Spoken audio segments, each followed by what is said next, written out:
Assalamualaikum warahmatullahi wabarakatuh. Perkenalkan, nama saya Nadia, NIM 2002007, kelas 1B Keperawatan. Saya akan membacakan PPT Sistem Perkemihan. 1. Definisi sistem perkemihan. Sistem perkemihan atau sistem urinaria adalah suatu sistem di mana terjadinya proses penyaringan darah sehingga darah bebas dari zat-zat yang tidak dipergunakan oleh tubuh dan menyerap zat-zat yang masih dipergunakan oleh tubuh. Zat-zat yang tidak dipergunakan oleh tubuh larut dalam air dan dikeluarkan berupa urin. Bagian-bagian sistem perkemihan. 1. Dua ginjal atau ren yang menghasilkan urin. 2. Dua ureter yang membawa urin dari ginjal ke vesika urinaria atau kandung kemih. 3. Suatu vesika urin atau FU tempat urin dikumpulkan. 4. Suatu uretra atau urin dikeluarkan dari vesika urinaria. Ginjal. Bagian-bagian ginjal yaitu bagian kulit atau korteks. 2. Sumsum ginjal medula. Bagian rongga ginjal pelvis renalis. Struktur ginjal. 1. Ginjal, arteri, vena, ureter, korteks atau kulit ginjal, medula, sumsum ginjal, pelvis renalis. Fungsi ginjal. 1. Memegang peranan penting dalam pengeluaran zat-zat toksis atau racun. 2. Mempertahankan suasana keseimbangan cairan. 3. Mempertahankan keseimbangan kadar asam dan basa dari cairan tubuh.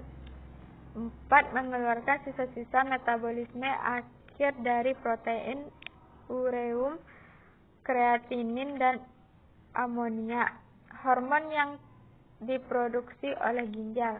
Hormon yang diproduksi oleh ginjal ada 3, yaitu renin, eritropoietin, 3. Kalsitriol. Ureter. Ureter adalah tabung atau saluran yang menghubungkan ginjal dengan kandung kemih. Ureter merupakan lanjutan pelvis renis menuju distal, bermuara pada vesika urinaria. Panjangnya 25-30 cm. Persarafan ureter oleh flekus hypogastricus inferior T11 strip L2 melalui neuron simpatis. Lapisan pada ureter.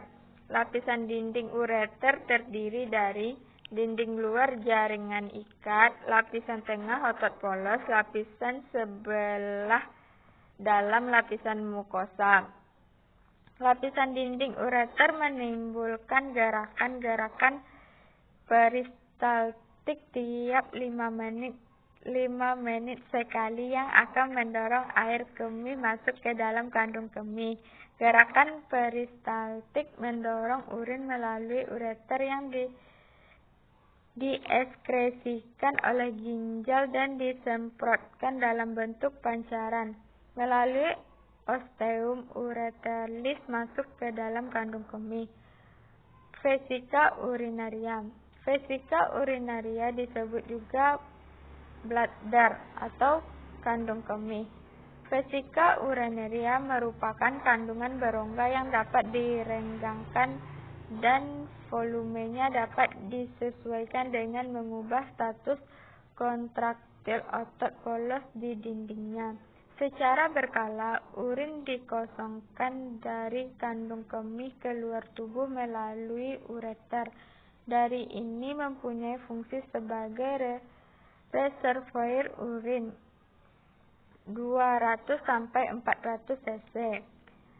Pembagian dari vesika urinaria. Pembagian dari vesika urinaria yaitu 1. Apeks, 2. Korpus, 3. Fundus. Fungsi vesika urinaria adalah sebagai tempat penyimpanan urin, mendorong urin masuk dari tubuh. Proses miksi rangsangan berkemih. Distensi kandung kemih menuju stres reseptor pada dinding kemih kurang lebih 250 cc menuju kontraksi dinding kandung kemih dan refleks berkemih dan menuju reaksi sphincter uretenus menuju reaksi sphincter exterus dan pengosongan kandung kemih. Uretra.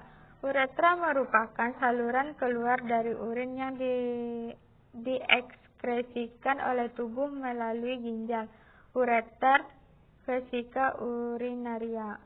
Uretra adalah saluran sempit yang berpangkal pada kandung kemih yang berfungsi menyalurkan air kemih keluar.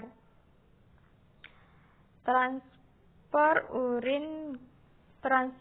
urin ginjal melalui ureter dan masuk ke dalam kandung kemih.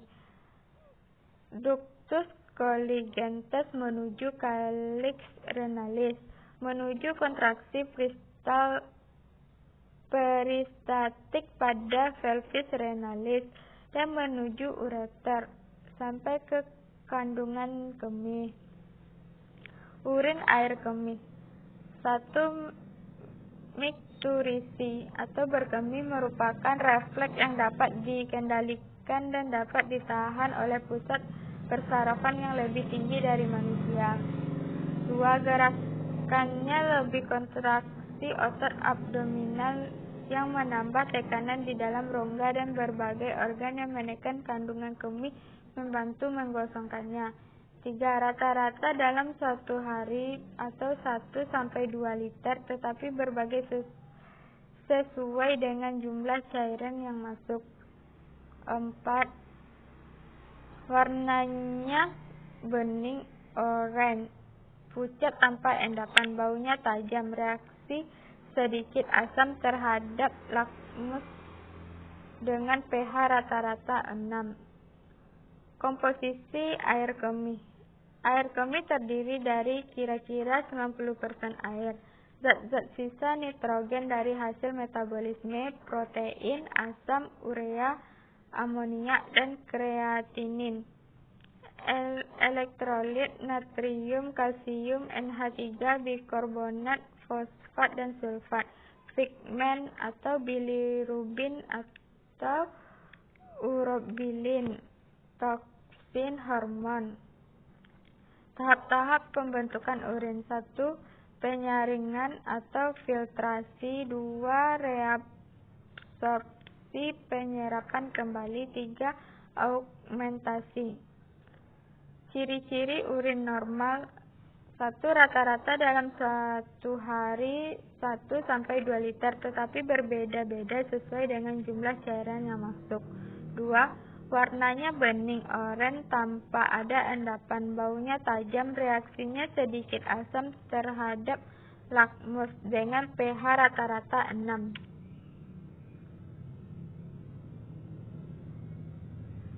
Sekianlah dari bacaan saya. Wassalamualaikum warahmatullahi wabarakatuh.